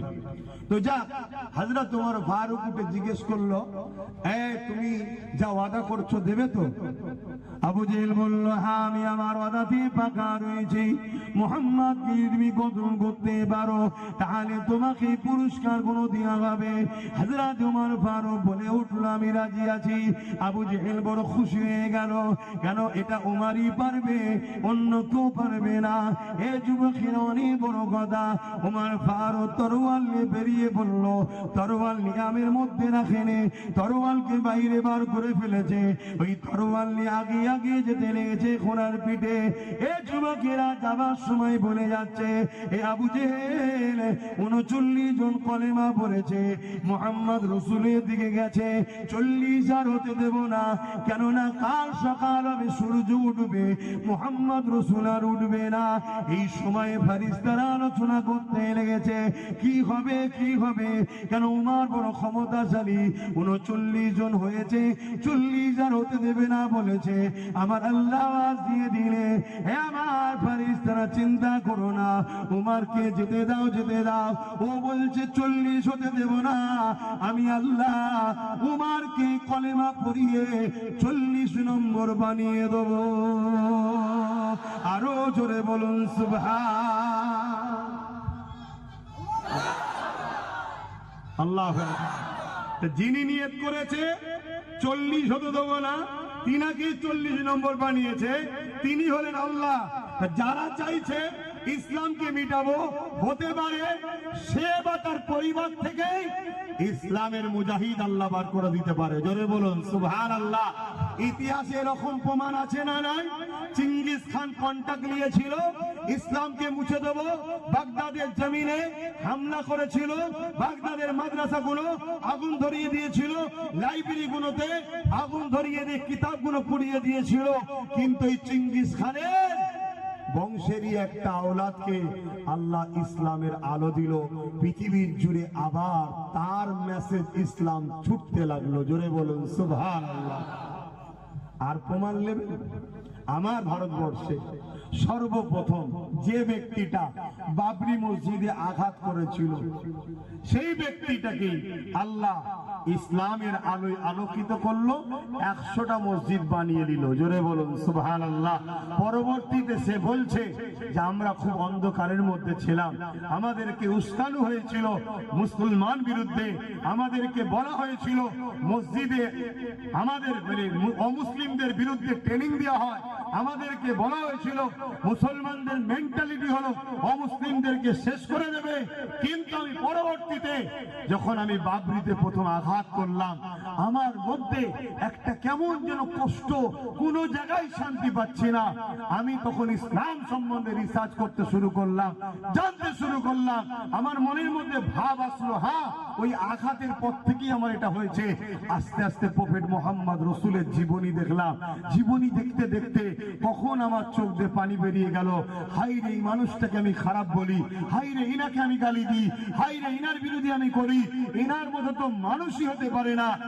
আজ আমার আল্লাহ আমার উপরে এহসান করেছে, আমি ইসলামের আলোয় আলোকিত হয়েছি। জোরে বলুন সুবহানাল্লাহ, আরো চিৎকার দিয়ে বলুন সুবহানাল্লাহ।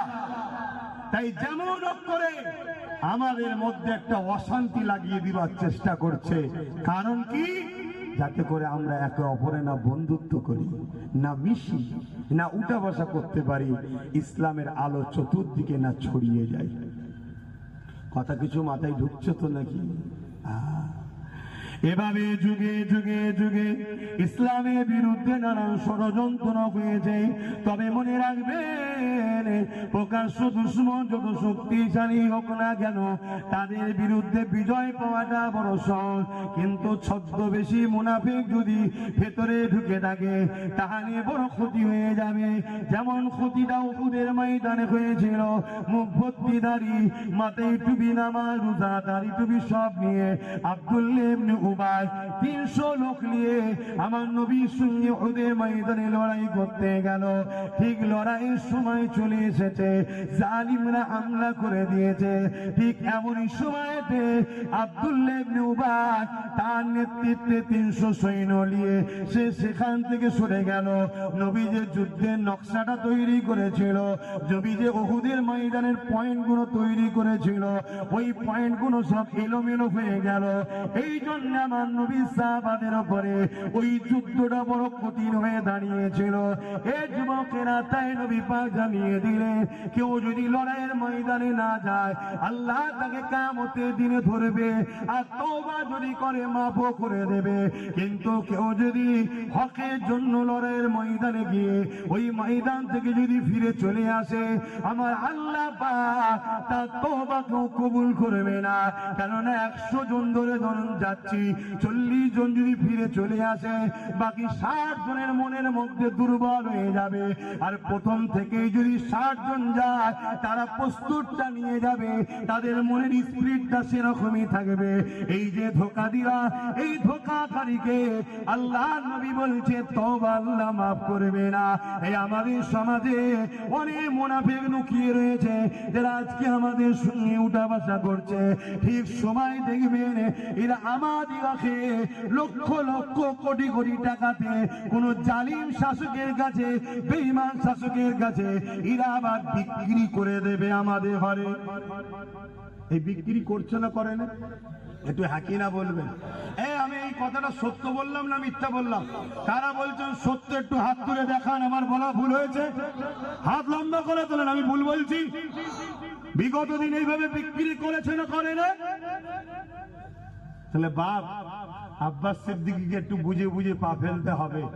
কেন, আমার দুটো হলেও ভালোবাসার মানুষ আছে যারা অন্ধভাবে আমাকে ভালোবাসে, কিচ্ছু বোঝে না, কিচ্ছু বোঝে না। আমি দেখেছি রে বাপ, ট্রাই করে, কিচ্ছু বোঝে না। ভাইজান তো ভাইজান, তাহলে আমাকে তো একটু বুঝে পা দিতে হবে নাকি? ওই দুটো ভাইয়ের জন্য আমাকে একটু ভাবতে হবে তো নাকি? হ্যাঁ, তাই বাপ মুনাফিক ইসলামের জন্য কত ক্ষতিকারক আমার রাসূল নিজেও বলেছে। আমার বড় ভয় হয় আমার উম্মতকে প্রকাশ্য দুশমনরা মিটাতে পারবে না, আমার উম্মতকে আখেরি জামানায় মুনাফিকরা মিটিয়ে দেবে। আর মুনাফিক চেনা বড় মুশকিল। মুনাফিককে দেখতে দেখতে হুবাহুব মুফতির মতো, হুবাহুব মৌলানার মতো, হুবাহুব পীর সাহেবের মতো, হুবাহুব মৌলানার মতো টুপিও আছে, দাড়িও আছে, নামাজও আছে, রোজাও আছে, হজও আছে, যাকাতও আছে, দানও আছে। সুবহানাল্লাহ, আলহামদুলিল্লাহ, আসসালামু আলাইকুম, ওয়া আলাইকুম সালাম, কথাই কথা আস্তাগফিরুল্লাহ, সুবহানাল্লাহ। দেখলে মনে হবে ফেরেশতা নেমেছে। শুনছেন তো নাকি? তাহলে মুনাফিক চিনবেন কি করে? চিনার উপায় বলে যাচ্ছি। মুনাফিকের দিলে আমার রসুল ও আহলে রসুলরা নাই। শুনছেন তো নাকি? দিলে নাই, মুখে থাকে, মুখে থাকে।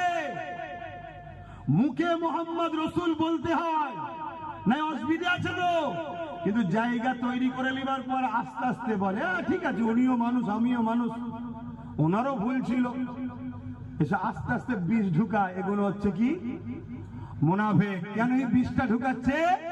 এই কথা যে মুসলমান মেনে নেবে সঙ্গে সঙ্গে সে বেঈমান কাফের হয়ে যাবে। তার সিনার পাওয়ার শেষ, তার সিনার পাওয়ার শেষ। এই যে আজকে ওয়াকফ কালা কানুন তৈরি করেছে, তুমি কি ভাবছো এটা একদিনের প্ল্যান নাকি? 100 বছর আগে থেকে প্ল্যান চলছে। গত বছর বলেছিলাম যে 3 বছর সময় দিচ্ছি, চোখ দিয়ে পানি নয় রক্ত বেরোবে, বলেছিলাম তো নাকি? 1 বছর 4 মাস হয়ে গেছে, আর 1 বছর 8 মাস আছে।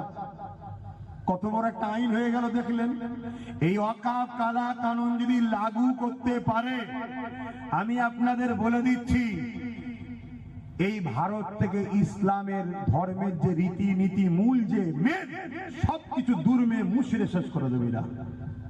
অতএব 20 কোটি যদি মুসলমান থাকি, 10 কোটি জান যদি লাগে তাও দিয়ে হলো এই আইনকে বন্ধ করতে হবে। কিছু বুঝতে পারছেন তো নাকি? কিন্তু আমি যেটা দেখছি সেটা হলো এটাই। আমরা তো একদিন ছিলাম চুলোতে, চুলো বোঝেন? এই কড়াতে। কোথায় ছিলাম? কড়া বোঝেন তো নাকি? হ্যাঁ, কড়া বোঝেন না? চুলোর উপরে যেটা থাকে। কিন্তু আমি তো দেখছি 20 কোটি চলে গেলেও সমাধান হবে বলে মনে হচ্ছে না। কেন? চুলোই কড়াতে ছিলাম, এখন সব ধরে এবার চুলোই ঢুকাবার জন্য সব নেমেছে। খারাপ হয়ে গেলাম তো নাকি? হ্যাঁ, জাতিকে বাঁচাতে গিয়ে তো খারাপ হতেই হবে, এ তো স্বাভাবিক রে বাপ। দিদি বলেন কেন এরকম কথা বলেছেন? হ্যাঁ বাপ, আমরা 5 জন রয়েছি, ওর মধ্যে একজন আছে আমাদের দুশ্মনদের লোক, 4 জন মিলে আর একজন আছে আমাদের সাথে, কে? যে আমাদের দুশ্মনদেরই লোক, কিন্তু দাড়ি টুপি পুরো আমাদের মতো, তাকে আমাদের মনে করে নিয়ে রেখেছি। তার কাজ কি? আমরা যা ব্লুপ্রিন্ট করব, যা প্ল্যান পরিকল্পনা করব, ও সব শুনে গিয়ে দুশ্মনকে বলবে। এক কথা বুঝছেন না? বোঝেননি? তাই আমাদের মাথায় একটা কথা ঢুকাতেই হবে, আবেগের নাম বিজয় নয়। কত কোটি আছি ওটা বড় কথা নয়। সাপের গায়ে ক্ষমতা আছে বলে তরোয়ালকেও জড়াতে গেলে হবে না। একটা কথাই মাথায় ঢুকিয়ে নিতে হবে, আল্লাহর রহমত ছাড়া বিজয় হয় না, আল্লাহর রহমত ছাড়া কামিয়াব নাই, আল্লাহর রহমত ছাড়া কল্যাণ নাই। আর আল্লাহর রহমতটা হলো ওয়ামা আরসালনাকা ইল্লা রাহমাতাল লিল আলামিন। মুহাম্মদ রাসূল ছাড়া বিজয় নাই, মুহাম্মদ রাসূল ছাড়া কামিয়াবি নাই। এই জাত দিলে নবী নাই, তাকে সাথে নিলেও চলবে না। আমার কথায় কি একমত হতে পারছেন?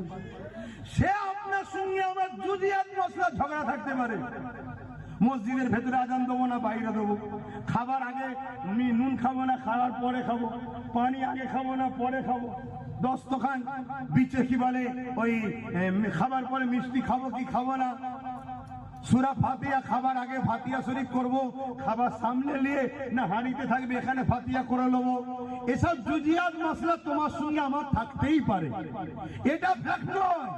জুজিয়াত মাসলা ঝগড়াটা ফ্যাক্ট নয়।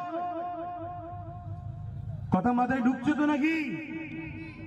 যারা আকাবারে দেওবন্দি, যারা আকাবিরে বেরেলি, যারা আকাবিরে ফুরফুরা, কথা বুঝে আসছে, বা কারামত আলী জনপুরি, এই তো কটা সিলসিলা, বড় সিলসিলা, কথা বুঝছেন তো নাকি? এনাদের সঙ্গে আমাদের মশলা কিন্তু জুজিয়াত ঝগড়া, আকীদাগত ঝগড়া নেই, জুজিয়াত ঝগড়া।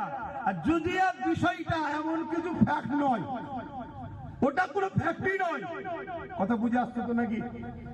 কে নাভির নিচে হাত বাঁধে, কেউ উপরে হাত বাঁধে, এটা কোনো ফ্যাক্ট নয়। কেউ আমিন আসতে বলে, কেউ জোরে বলে, এটা কোনো ঝগড়া নয়। তোমার ইমাম যেটা বলে তুমি করছো, আমার ইমাম যেটা বলে আমি করছি। ঝগড়াটা হলো আমার নবীকে যারা ছোট করে ও আহলে রাসূলদের সমালোচনা করে। এই সমাজে বহুত মুসলমান আছে যারা এজিদের গুণ গায়, হোসাইনকে আসামি বলে। আমি কি ভুল বলছি? একটু আওয়াজ দাও, ভুল বলছি? তারা 1/2% নয় এই সমাজে, এ সমাজে তারা আজকে 1/2% নয়, আটার মধ্যে নুন দিয়া পরিমাণ নয়, অথচ তাদেরকে নিয়ে হুড়োহুড়ি করে আগামী দিন নবী প্রেমিকের গলায় আর গোস্তাকে রসুলের হাত একসাথে জড়িয়ে দিবার পরিকল্পনা। এর পিছনে আমারও মনে হচ্ছে ইহুদি খ্রিস্টান ইসলামের দুশ্মনদের ষড়যন্ত্র আছে। কি আমার কথায় বেজার হচ্ছে না আপনারা? আমার মনে হচ্ছে বেজার হচ্ছে না। আমি অজ করবো না, আমি যখন খারাপ আমি ঘরেই থাকি, তোমরা ভালো গুণ সব ভালো লে থাকো। আসেন, আমি সংক্ষেপ করছি, সালাম দেবো, দোয়া করে দেবো, আপনাদেরকে জোর করে লাভ নেই। কেন তাবারুক রয়েছে, রেডি তো তাবারুক? হ্যাঁ, তাবারুক রয়েছে, আপনাদের ঘরে দিয়ে দিই। আমি আল্লাহর জাত পাকের কসম করে বলছি, পুরো দাদা হুজুরের ভক্ত মুরিদ, পুরো বাংলার মুসলমান যদি আমাকে বাদ দিয়ে দেয়, আমি আপনাদের থেকে সরে যেতে রাজি আছি, কিন্তু আমার হুজুরের দুশ্মনের সঙ্গে মিশতে আমি রাজি নই। তাতে আপনারা আমাকে যা খুশি বলে লিখে যান, যা খুশি বলবে যান, আমার দেখার দরকার নেই। আমার আল্লাহ তিনি আমার জন্য যথেষ্ট। হাসবুনাল্লাহু ওয়া নি'মাল ওয়াকিল, নি'মাল মাওলা ওয়া নি'মান নাসির। আসুন আমরা সকলে একটু সালাত ও সালাম পড়ব। ইয়া নবী সালাম।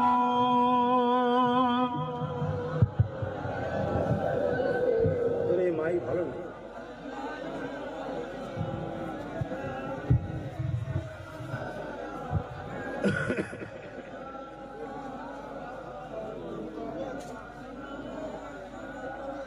এই যে সালাম দাঁড়িয়ে দিয়া বসে দেওয়া, এটা নিয়ে কিন্তু আমাদের কোনো ঝগড়া নাই, খুব মাথায় ঢুকাবে। যদি কেউ বসে দেয়, কখনো আমরা তাদেরকে কি ছোট বড় কিছু বলেছি? এক কথা বলো। আমার দাদা হুজুর আমাদেরকে শিখিয়েছে, বাবা কেউ যদি বসে সালাম দেয় তার সঙ্গে ঝগড়া করবে না বাবা, এটা প্রেম আদবের ব্যাপার। আমি দাঁড়িয়ে দিই, তোমরা দাঁড়িয়ে দেবে। তাহলে কেউ যদি বসে দেয় তাদের বিরুদ্ধে কিন্তু আমরা কোনো ফতোয়া বলুন দিই না। তাহলে এটা নিয়ে আমাদের ঝগড়া নাই। ঝগড়াটা কোথায়? আমরা যখন দাঁড়িয়ে দিই, একদল লোক আমাদেরকে বিরুদ্ধে ফতোয়া দেয়, এটা হলো ঝগড়া। কেন ভাই তুই আমার বিরুদ্ধে ফতোয়া দিলি? আমি তো নবীর প্রেমে আদবে দাঁড়িয়েছি, তুই ফতোয়া দিলি কেন ভাই? তাহলে ঝগড়াটা কোথায় বুঝতে পারছেন? এবার আপনাদের মাথায় যেতে পারে, ভাই ওই ঝগড়াগুলো পরে করলে হয় না, এখন সবাই মিলে একটু অকাপ বাঁচালে হয় না? আপনি বাঁচাতে পারবেন তো বাঁচান না। আমার ক্ষমতা নাই, আমার ক্ষমতা নাই। আমার ক্ষমতা একটাই, আমার হুজুর যদি আমাদের সাথে থাকে, আল্লাহ অবশ্যই সাহায্য করবে, হুজুরের খাতিরে বাঁচবে। এটা হলো আমার আকীদা। কথা মাথায় ঢুকলো? হ্যাঁ, কেন আমরা দেখেছি হযরত সালাউদ্দিন আইবি মাত্র 12,000 সৈন্য নিয়ে সেলিবিয়া সৈন্যদের বিরুদ্ধে লড়াই করে, অর্থাৎ সেলিবিয়া সৈন্যরা মসজিদে আকসাকে দখল করেছিল। সালাউদ্দিন আইবি হুজুর 12,000 সৈন্য নিয়ে মসজিদে আকসাকে উদ্ধার করতে গেছে। যেমন আমার দেশের কেন্দ্রের জালিম সরকার আইন তৈরি করে মসজিদের জায়গাগুলোকে দখল করে প্রমোটিং করে বড় বড় কর্পোরেটদের বিক্রি করতে চাইছে। বিজনেস, দেশ বিক্রি করে কলজে ভরে দেয়। চীন আমার দেশের বড় জায়গা দখল করে নিয়েছে, এর কলজে ঠান্ডা কোনো হয়নি, তার বিরুদ্ধে কোনো মুভমেন্ট নেই, সেখানে কোনো লড়াই নেই। চলো চীনের সঙ্গে লড়াই করতে হবে। তোমার তখন 56 ইঞ্চি সিনা, 6 ইঞ্চিও থাকছে না। কথা বুঝছেন না, বোঝেন নেই?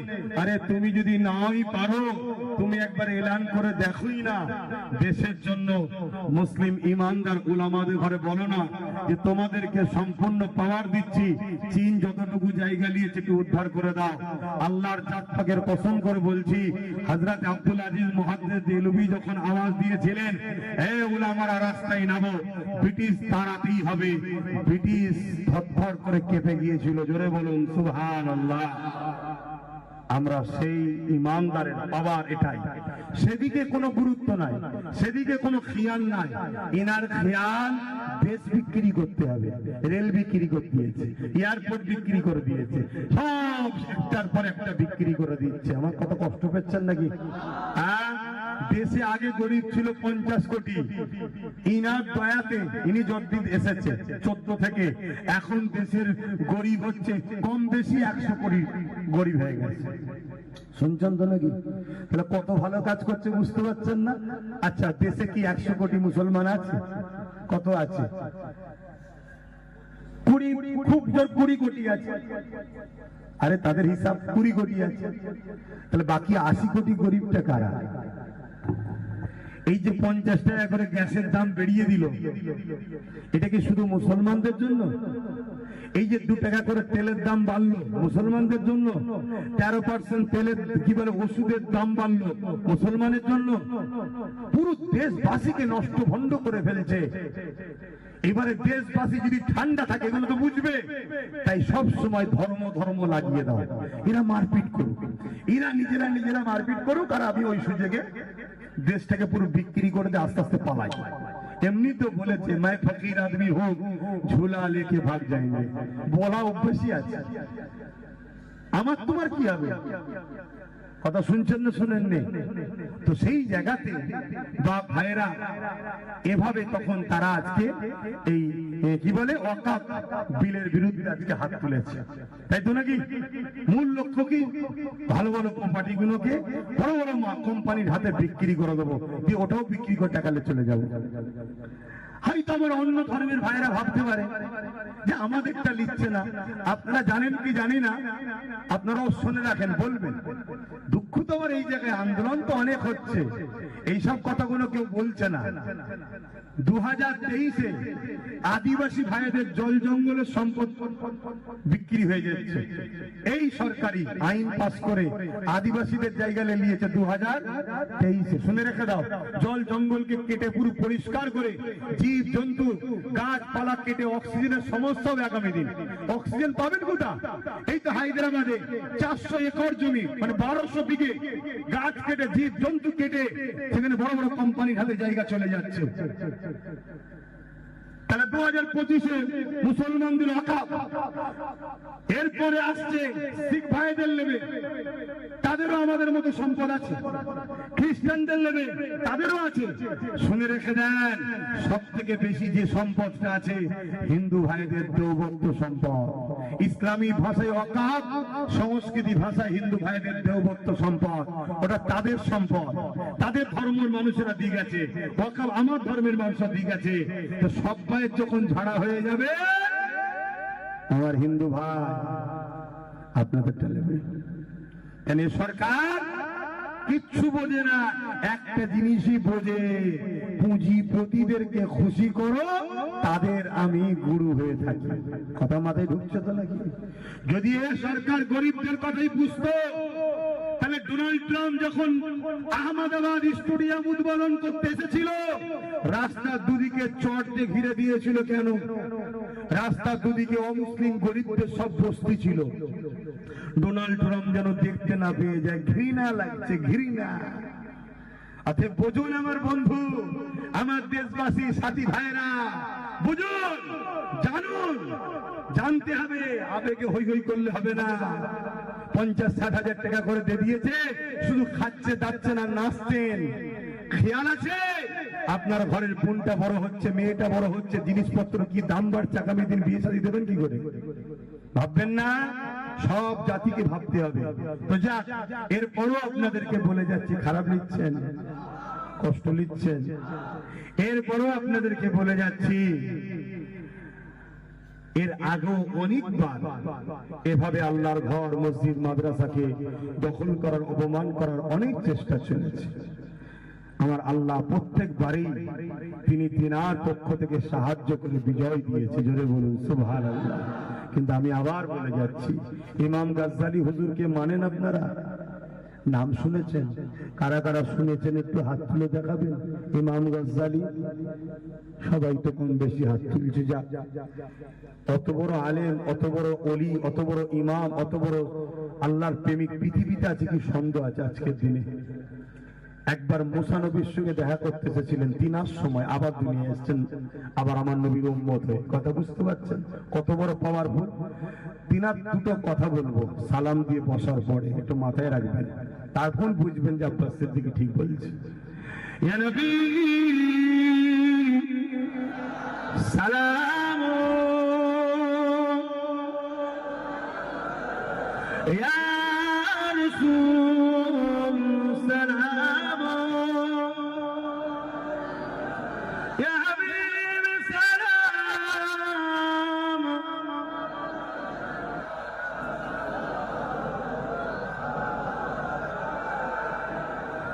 কঠিন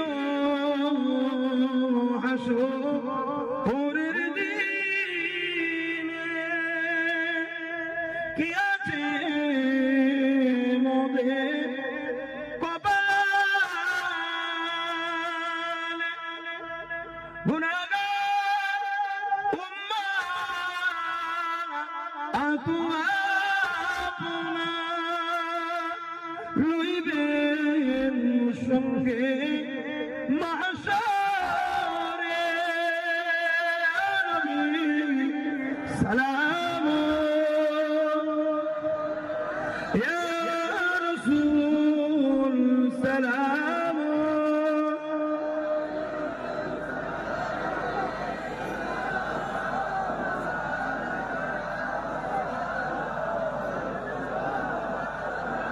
সকলে গায়ে গায়ে বলেন, বালাগাল উলা বিকামালিহি কাসাবাত দুজা বিজামালিহি।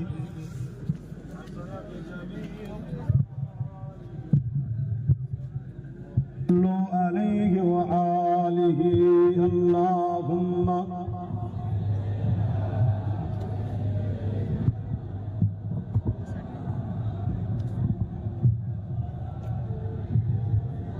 বাপজান, আমার দোয়া করবো, মন দিয়ে একটা কথা শুনুন। ইমাম গাজ্জালি হুজুর বলছেন, শুনছেন?